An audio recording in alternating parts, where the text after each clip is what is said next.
This is Ayman al-Zawahiri. He was leading al-Qaeda up until last Saturday. The U.S. killed him in a drone strike. He was in Kabul, Afghanistan, and now he is gone. And that is a very good thing. This man had a key role, a vital role in planning the September 11, 2001 attacks. It's taken more than 20 years to get him.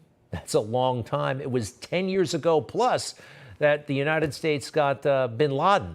At this rate, well, I'm not impressed. I'm not. Are you?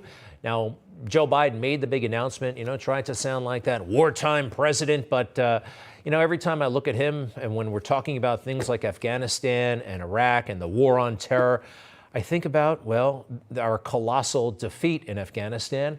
And I think about how he and Barack Obama helped give birth to ISIS. There would be no ISIS had it not been for Barack Obama's incompetence, assisted by Joe Biden. There wouldn't be. And that brings me to, the main theme for Joe Biden that I'm seeing right now, there is no fear factor when it comes to Joe. No one is afraid of Joe. That's a problem when you're a president, when you're a leader. You need your friends and your enemies to be afraid of you. Just a little bit, maybe a lot, it varies. They need to be thinking, how is this person going to penalize me if I don't do what he or she wants? Right now, Joe is sick, lame, lazy, unpopular, and people are walking all over him. Nancy Pelosi, AOC, Putin, China, you name it, no one is afraid. And that is a really bad situation, and it's damaging national security. So take Taiwan, for instance. Now, Taiwan, China really is sensitive about Taiwan, okay? And I understand. They consider it part of their own country. Look, I'm rooting for the Taiwanese over China. I hate the Communist Party there, but they are a superpower, and we have to contend with them. Listen to their warning that they issued about Nancy Pelosi potentially going to Taiwan. Honor President Biden's pledge not to support Taiwan independence and not to arrange Pelosi's visit to Taiwan. If Speaker of the House of Representatives Pelosi visits Taiwan, the Chinese side will definitely take resolute and strong countermeasures in response and defend its sovereignty and territorial integrity. Okay, I'm on notice. I don't think she should go. They're also putting out this beautiful footage of their military in action, set to music. Pump it up.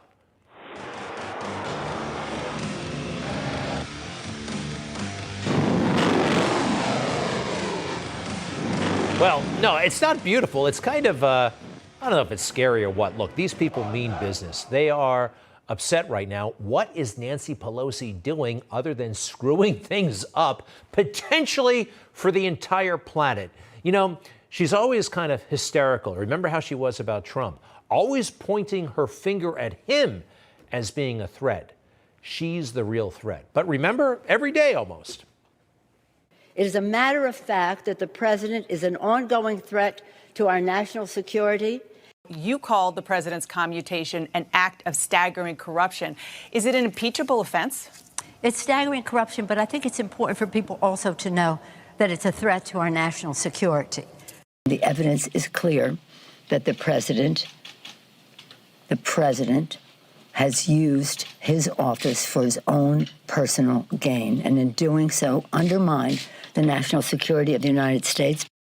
You know what undermines the national security of the United States? This stuff, the military hardware of China. They're flexing their muscle. They want to wage war if Nancy Pelosi goes to Taiwan. At least they're talking about it. It probably won't happen. But what are we gaining from Nancy Pelosi going over there? This is something that a powerful, strong leader could get on the phone and tell Nancy, stop it, turn around, you're screwing things up for everybody. But Joe can't do that. He can't pick up the phone because, well, I'm sorry, but no one respects him. No one's afraid of him. What is he going to do to Nancy Pelosi? On paper, he's powerful, but in reality, not so much. I mean, hey, Speaker Paul Ryan, remember that guy? He was definitely, let's say, concerned about Donald Trump. He did not want to cross him. It was a full-time job, not messing with Donald Trump. And Donald Trump sometimes, I mean, look, the world was on notice. Do not mess with us. Remember? North Korea best not make any more threats to the United States. They will be met with fire and fury like the world has never seen. You know, some people were scared, and that's actually a good thing. When they're afraid, they respect, and you can actually do amazing things. Not too long after that, President Trump met with Kim Jong-un. Peace through strength, I believe it's called. Now, can Joe Biden pull this kind of stuff off? I mean, just look at the guy. He is weak. Everybody knows it. Politically, he's weak. Physically, he's weak. And no one's scared. So we have something called the presidential fear factor. Take a look. Not exactly scientific, but when it came to President Trump, the world was somewhat terrified. And that actually is a good thing. You want people on notice. You want them guessing and worried. How about with Barack Obama? Were they afraid? Not really. Mild concern at best. George W. Bush, they were scared, but we kind of blew it all in Iraq. And then it went down to kind of worried to minor concern. Let's move on to President Clinton. He was such a clown at times, indecisive, screwed up Somalia, Kosovo, minor concern. Presidential fear factor for George H.W. Bush, right in the middle. Again, kind of blew it all on Iraq, had no backup plan, and that was that. Oh, hey, you know who really perfected it, got the sweet spot? Ronald Reagan. The world was scared. And actually, the Russians, when they saw this cowboy, they didn't know what, they were scared. And they behaved, we had them in check. Now it gets really ugly. Jimmy Carter, no one was afraid. Actually, yeah, they just pitied him. And I think that's where we are with Joe Biden. Again, no pity. They pity him, no respect. Domestically and internationally, that's where we are. And Joe, you brought this on yourself. Number one, losing Afghanistan. How could you do that, huh? You know, the only thing you got going for you here is in our current distracted state, maybe people will forget this. I don't think our adversaries will. And then Joe, just day in and day out, he can't hack the job. Did you see when he gave up? Remember in the middle of a press conference, he just collapsed. He just gave up. He couldn't hack it. He couldn't hack the pressure. And here's something else that he's responsible for. And so is the fake news, because they all knew this about Joe, yet they swept it under the rug. He's always been, sorry, kind of dumb. You know, I was thinking on the way over here. Now that's a little too much, because as you point out, what's behind the words? What's there? And a lot of people, the rap on Biden has always been that it's just a surface. I should have said, to paraphrase Neil Kinnock, it's the only time I didn't, and all the times I've ever used it. But CBS News found a tape of a second instance. It reappeared in the New York Times with a new charge, that Biden had appropriated a famous litany from the late Robert Kennedy about what the gross national product cannot measure. It cannot measure the health of our children, the health of our children, the quality of our education, the quality of their education, the joy of their play, or the joy of their play. Biden gave Kennedy no credit. He has also quoted or paraphrased John Kennedy, Hubert Humphrey, and British Labour Party leader Neil Kinnock, all without credit. Wow, this would kill most political careers forever. You'd have to leave the Senate. You couldn't get reelected.